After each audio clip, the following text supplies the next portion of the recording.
1 avgustdan kuchga kiradigan yangi qoidalar bo'yicha odamlar orasida juda ko'p savol paydo bo'lyapti. Kimdir jarima oshadi deb xavotirda, kimdir hujjatim tayyormi? Subsidiyam to'xtab qolmaydimi? Bank kartam, solig'im, kommunal to'lovim, mashinam yoki tadbirkorligimga ta'sir qiladimi deb o'ylayapti. Men bugun shu masalani oddiy, tushunarli va amaliy qilib tushuntirib beraman. Chunki bu ma'lumot har bir oilaga, har bir haydovchiga, har bir tadbirkorga, har bir ishchi va pensionerga tegishli bo'lishi mumkin. Rolikni oxirigacha ko'ring. Chunki eng muhim xatolar va odamlar ko'p e'tibor bermaydigan nozik joylarni ham aytaman. Hozir kanalga obuna bo'ling, videoga like bosing. Chunki bunday ogohlantirishlar sizni ortiqcha jarima, navbat, hujjat muammosi va pul yo'qotishdan saqlab qoladi. Avval ko'p hollarda odamlar biror qoida o'zgarganini kech bilardi. Masalan, kimdir kommunal to'lov bo'yicha yangi talab chiqqanini qarzdorlik ko'paygandan keyin eshitardi. Kimdir mashina hujjati, sug'urta yoki texnik ko'rik masalasini yo'l patruli to'xtatgandan keyin bilib qolardi.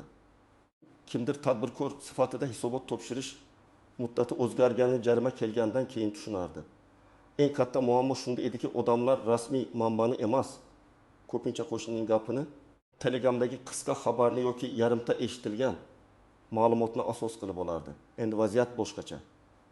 1 avgustdan kuchga kiradigan yangi tartiblarning asosiy mazmuni shuki, davlat xizmatlari, to'lovlar, hujjatlar, jarimalar va nazorat jarayonlarida elektron tekshiruv kuchaymoqda. Ya'ni endi ko'p narsa odamning og'zaki tushuntirishiga emas, tizimdagi ma'lumotga qarab baholanadi. Agar sizda hujjat bor, lekin tizimda ko'rinmasa, muammo chiqishi mumkin. Agar to'lov qilgan bo'lsangiz, lekin kvitansiya saqlanmagan yoki to'lov boshqa hisobga ketgan bo'lsa, buni isbotlash qiyinlashadi. Agar eski tartib bo'yicha yurib kelgan bo'lsangiz, yangi muddat va talablarni bilmasangiz, men bilmagan edim degan gap har doim ham yordam bermaydi. Men bu yerda eng muhim narsani alohida ta'kidlayman. Yangi qoidalar hammani birdan jazolash uchun emas, tizimni tartibga solish uchun kiritiladi. Lekin oddiy odam uchun xavf shundaki, tartib o'zgarganini vaqtida bilmasa, u o'zini aybdor his qilmasa ham amalda qarzdorlik rad javobi, jarima yoki xizmatdan vaqtincha foydalana olmaslik holatiga tushib qolishi mumkin. Birinchi navbatda kimlar bu o'zgarishlarga jiddiy e'tibor berishi kerak? Men buni guruhlarga bo'lib tushuntiraman. Birinchi guruh avtomobil haydovchilari. Agar sizda avtomobil bo'lsa, sug'urta, texnik holat, jarimalar, yo'l harakati qoidalari, radar va kameralar bo'yicha ma'lumotlarni tekshirib qo'ying. Avval odam ba'zan jarimani pochta orqali kutardi yoki biror vaqt o'tib bilardi. Hozir esa jarima elektron bazaga tushadi. Keyin uni o'z vaqtida to'lamasangiz, boshqa xizmatlarda cheklov paydo bo'lishi mumkin. Masalan, mashinani sotmoqchi bo'lasiz, lekin eski jarima chiqib qoladi. Yoki ishonchnoma rasmiylashtirmoqchi bo'lasiz, qarzdorlik sabab jarayon cho'ziladi. 1,5 ming so'mlik jarima vaqtida tekshirilmagani uchun keyin ustama ijro xarajati yoki qo'shimcha ovora bo'lish bilan ancha qimmatga tushishi mumkin. Oddiy misol olaylik. Haydovchi Toshkentdan Samarqandga boradi.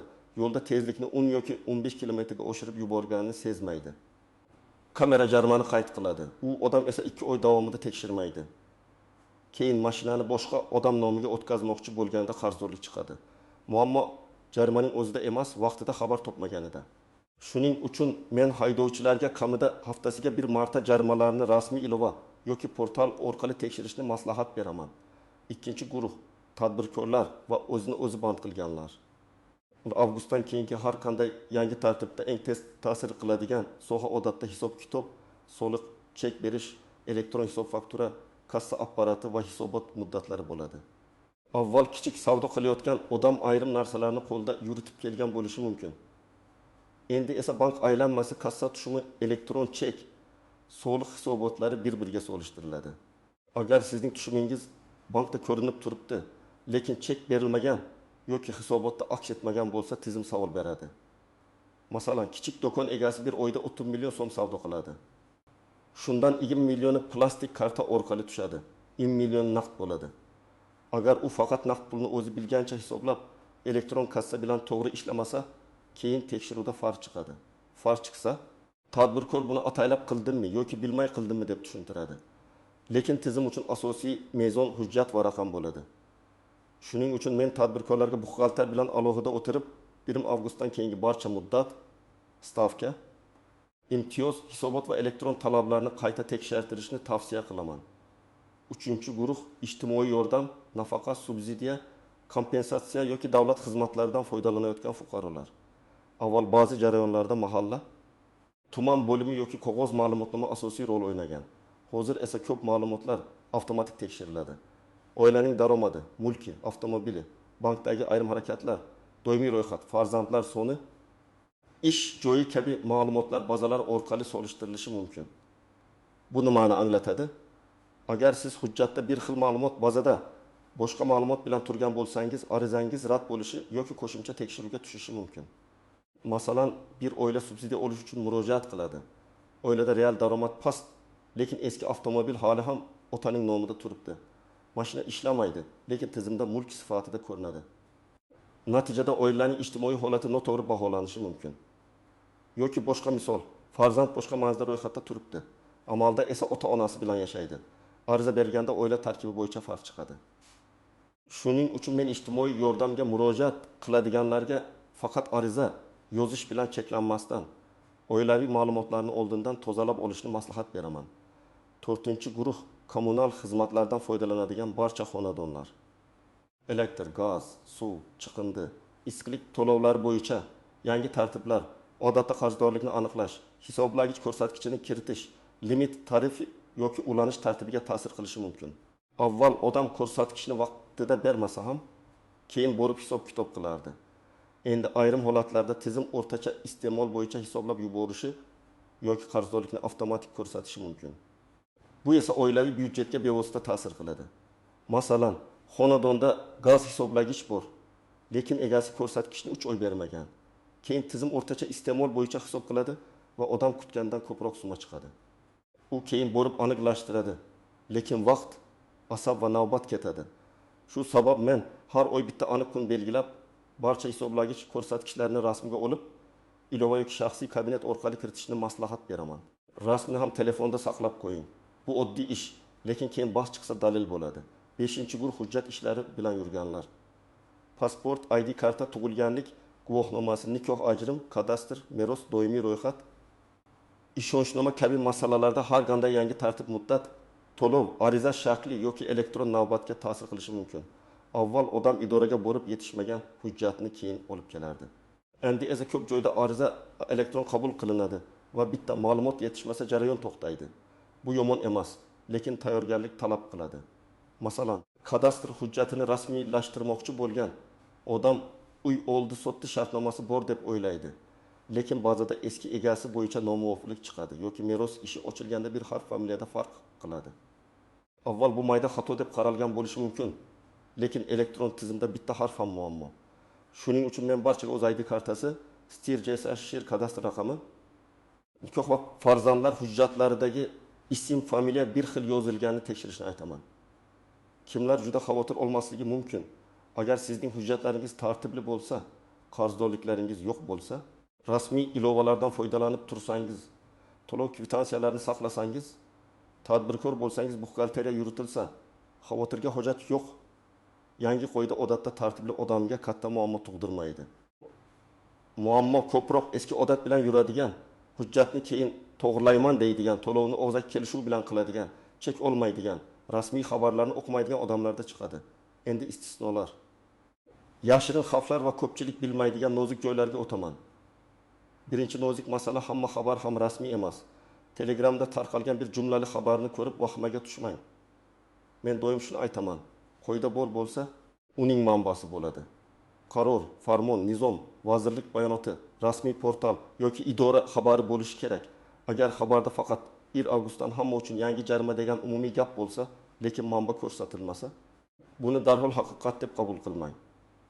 Ikkinchi nozik masala, qoida hamma uchun bir xil ko'rinsa ham, amalda toifa bo'yicha farq qilishi mumkin. Masalan, oddiy fuqaro uchun bir muddat, tadbirkor uchun boshqa muddat, yuridik shaxs uchun alohida talab, pensioner yoki nogironligi bo'lgan shaxslar uchun imtiyoz bo'lishi mumkin. Shuning uchun men hech qachon faqat sarlavhaga qarab xulosa qilmayman. Har doim kimlarga tatbiq etiladi, qaysi sanadan, qaysi hududda, qaysi hujjat asosida, qanday istisno bor degan savollarni tekshiraman. Uchinchi nozik masala eski qarzdorliklar. Ko'p odam 7 avgustdan yangi qoida kirdi, demak oldingi qarzimga aloqasi yo'q deb o'ylaydi. Bu har doim ham to'g'ri emas. Ayrim tartiblar kuchga kirganda eski qarzdorliklar ham tizimda ko'rinib qoladi. Masalan, kommunal xizmat bo'yicha 80 ming so'm eski qarz, yo'l jarimasi bo'yicha 120 ming so'm. Soliq bo'yicha kichik penya yoki ijro hujjati bo'lishi mumkin. Summasi kichik, lekin xizmat olishda katta to'siq bo'ladi. 4-chi nozik masala karta va bank amaliyotlari. Hozir ko'p to'lov bank ilovalari orqali qilinadi. Bu qulay, lekin xatolar ham bo'ladi. Masalan, odam kommunal to'lov qilmoqchi bo'lib, shaxsiy hisob raqamini bir raqam noto'g'ri kiritadi. Pul yechiladi, lekin qarzdorlik yopilmaydi. Yoki soliq to'lovida noto'g'ri to'lov turi tanlanadi. Keyin odam men to'ladim deydi. Tizim esa boshqa joyga tushganini ko'rsatadi. Shuning uchun har bir to'lovdan keyin faqat pul yechilganiga emas, qarzdorlik yopilganiga ham qarang. 5-chi nozik masala nomiga rasmiylashtirilgan mulk. O'zbekistonda ko'p oilalarda mashina bir kishining nomida, uy boshqa kishining nomida, biznes qarindoshning nomida bo'lishi mumkin. Amalda foydalanmayotgan bo'lsangiz ham, tizimda sizning nomingizda turgan mulk sizga tegishli hisoblanadi. Ijtimoiy yordam, subsidiya, soliq qarzdorlik yoki javobgarlik masalalarida bu juda muhim. Men shuni ko'p ko'rganman. Odam mashinani sotgan, lekin rasmiy o'tkazmagan. Yangi egasi jarima qiladi, eski egasining nomiga keladi. Keyin isbotlash qiyin bo'ladi. Og'zaki kelishuv sizni himoya qilmaydi. 6-chi nozik masala muddat. Ko'p odam oyda 1 avgustdan kuchga kirsa, men 1 avgust kuni borib hal qilaman deb o'ylaydi. Aslida eng katta navbat ham aynan oxirgi kunlarda bo'ladi. Agar hujjatni yangilash, qarzdorlikni yopish, ariza topshirish, hisoblagichni ro'yxatdan o'tkazish yoki ma'lumot tuzatish kerak bo'lsa, buni oldindan qiling. Chunki tizim ishlamay qolishi, navbat cho'zilishi, operator band bo'lishi yoki bitta qo'shimcha hujjat kerak bo'lib qolishi mumkin. 7-chi nozik masala oiladagi bitta odamning beparvoligi butun oilaga ta'sir qilishi mumkin. Masalan, kommunal hisob bitta odam nomida, lekin to'lovni boshqa odam qiladi. Jarima mashina egasiga keladi, lekin mashinani farzand haydaydi. Subsidiyaga ona ariza beradi, lekin otaning nomida eski mulk chiqadi. Tadbirkorlik hujjati er nomida, lekin savdoni xotin yuritadi. Shuning uchun men oilada mas'uliyatni aniq bo'lishni tavsiya qilaman. Kim jarimalarni tekshiradi, kim kommunal to'lovni qiladi, kim hujjatlarni saqlaydi, kim arizalarni kuzatadi, buni kelishib oling. Endi eng kerakli qismga o'taman. Siz bugundan boshlab nima qilishingiz kerak? Men buni bosqichma-bosqich tushuntiraman. Birinchi qadam barcha asosiy hujjatlaringizni tekshiring. ID karta yoki pasport, JSHR, STR, haydovchilik guvohnomasi, avtomobil texnik pasporti, sug'urta, kadastr hujjati, nikoh guvohnomasi, farzandlar tug'ilganlik guvohnomasi, pensiya yoki nafaqa hujjatlari bo'lsa, hammasini bir joyga yig'ing. Ism, familiya, tug'ilgan sana, manzil, hujjat raqamlari bir-biriga mosligini ko'ring. Agar bitta joyda xato bo'lsa, uni kechiktirmang. Ikkinchi qadam, rasmiy portallarga kiring. MyBook'uz orqali davlat xizmatlari, Soliq.uz orqali soliq majburiyatlari, kommunal xizmatlarning shaxsiy kabinetlari orqali qarzdorliklar, bank ilovalari orqali to'lovlar, yo'l harakati jarimalari bo'yicha rasmiy xizmatlar orqali jarimalarni tekshiring. Agar internet ishlatishga qiynalsangiz, farzandingiz, ishonchli qarindoshingiz yoki davlat xizmatlari markazidagi xodimdan yordam so'rang. Lekin login, parol, SMS kodini begona odamga bermang. 3-qadam, qarzdorliklarni ajrating. Men tavsiya qiladigan usul oddiy. Qog'ozga yoki telefonda 3 ta ro'yxat tuzing. Birinchi ro'yxat darhol to'lash kerak bo'lgan qarzlar. Ikkinchi ro'yxat aniqlashtirish kerak bo'lgan qarzlar. Uchinchi ro'yxat meniki emas deb o'ylayotgan, lekin tizimda chiqqan qarzlar. Darhol to'lash kerak bo'lganini cho'zmang. Aniqlashtirish kerak bo'lganiga ariza yozing. Meniki emas deganingizni esa og'zaki gap bilan qoldirmang. Rasmiy murojaat qiling. 4-qadam, to'lov dalillarini saqlang. Har bir chek, kvitansiya, SMS, bank ilovasidagi elektron hujjatni alohida papkaga joylang. Telefonda skrinshot qiling, lekin faqat skrinshot bilan cheklanib qolmang. Iloji bo'lsa PDF yoki elektron chekni yuklab oling. Masalan, elektr uchun 200 ming so'm to'ladingiz. Bir oy o'tib qarzdorlik yana chiqsa, sizda to'lov sanasi, summa hisob raqami va tranzaksiya raqami bo'lishi kerak. Shunda masalani tezroq hal qilasiz. 5-qadam, tadbirkor bo'lsangiz, buxgalteriya va kassa intizomini qayta ko'ring. Oxirgi 3 oy bank tushumlari, naqd savdo, berilgan cheklar, qaytarilgan tovarlar, soliq hisobotlari, ijara shartnomasi, xodimlar bilan mehnat shartnomalarini tekshiring. Agar xodim ishlayapti, lekin rasmiylashtirilmagan bo'lsa, bu keyin katta muammoga olib keladi. Agar ijara og'zaki bo'lsa, yozma shartnoma qiling. Agar tovar kirimi hujjatsiz bo'lsa, uni tartibga keltiring. Kichik biznesda eng ko'p jarima katta jinoyat uchun emas, mayda hujjatsizlik uchun keladi. 6-qadam avtomobil bo'yicha hammasini tartibga soling. Jarimalarni tekshiring, sug'urta muddatini ko'ring. Texnik holatni e'tiborsiz qoldirmang. Mashina boshqa odamda yurgan bo'lsa, rasmiy hujjatni to'g'ri qiling. Agar mashinani sotgan bo'lsangiz, lekin hali nomingizdan chiqmagan bo'lsa, bu masalani zudlik bilan hal qiling. Chunki 1 avgustdan keyin har qanday elektron nazorat kuchaysa, birinchi navbatda nom egasi javobgar ko'rinadi. 7-qadam ijtimoiy yordam yoki subsidiya olmoqchi bo'lsangiz, oilaviy ma'lumotlarni oldindan tekshiring. Doimiy ro'yxat, oila tarkibi, daromad, mulk, bank ma'lumotlari, farzandlar hujjati, nikoh yoki ajrim holati to'g'ri aks etgan bo'lishi kerak. Mahalla yoki tegishli idoraga borganda umumiy gap bilan emas, aniq hujjat bilan boring. Arizada nima yozayotganingizni o'qing. Agar xodim biror joyini to'ldirib bersa ham, yakuniy javobgarlik sizning arizangizda bo'ladi. 8-qadam rasmiy murojaat yozishni o'rganing. Agar tizimda xato bo'lsa, men rozi emasman deb telefon orqali shikoyat qilib yurish yetarli emas. Ariza yozing. Arizada ism, familiyangiz, JSHIR, telefon raqamingiz, muammo mazmuni, qaysi sana va qaysi summa yoki hujjat haqida gap ketayotganini aniq ko'rsating. Dalillarni ilova qiling. Masalan, men 2026-25 iyul kuni elektr energiyasi uchun 1595 ming so'm to'lov qildim, lekin shaxsiy kabinetda qarzdorlik saqlanib turibdi. Ilovada chek va tranzaksiya raqami mavjud. Masalani qayta ko'rib chiqishingizni so'rayman deb yozish kerak. Aniq yozilgan ariza tezroq ko'riladi. 9-qadam oilangizdagi katta yoshdagilarga tushuntiring. Ko'p pensionerlar, onaxonlar, otaxonlar elektron tizimni yaxshi bilmaydi. Ular firibgarlar uchun oson nishon bo'lishi mumkin. Kimdir qo'ng'iroq qilib 1 avgustdan hisobingiz bloklanadi, SMS kodini ayting desa, hech qachon aytmasin. Davlat idorasi yoki bank xodimi hech qachon karta paroli, SMS kod, ilova parolini so'ramaydi. Bu gapni uyda alohida tushuntiring. 10-qadam yangilikni bir marta emas, doimiy kuzating. Qoidalar kuchga kiradi. Keyin tushuntirish xatlari, qo'shimcha izohlar, texnik tartiblar chiqishi mumkin. Shuning uchun 1 avgust kuni hammasi tugadi deb o'ylamang. Kamida avgust oyining oxirigacha rasmiy kanallarni kuzating, hisoblaringizni tekshirib boring. Biror xabar tushsa e'tiborsiz qoldirmang. Men bugun aytgan eng asosiy fikr shuki, 1 avgustdan yangi qoidalar kirsa, eng ko'p yutadigan odam tayyorlangan odam bo'ladi. Hujjatlari joyida, qarzdorligini biladi, to'lov cheki saqlangan. Rasmiy manbani tekshiradi, oiladagi mas'uliyatni taqsimlagan odam ortiqcha vahimaga tushmaydi. Eng ko'p qiynaladigan odam esa eski odat bilan yuradigan, keyin hal qilaman deydigan, rasmiy hujjatni o'qimaydigan, og'zaki kelishuvga ishonadigan odam bo'ladi. Shuning uchun hoziroq 3 ta ishni qiling.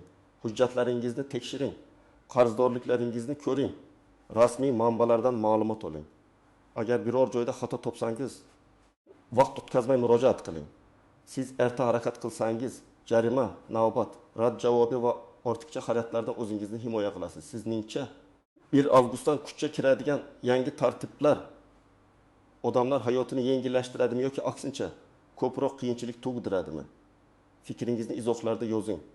Videoga like bosing, kanalga obuna bo'ling va yaqinlaringizga ham yuboring.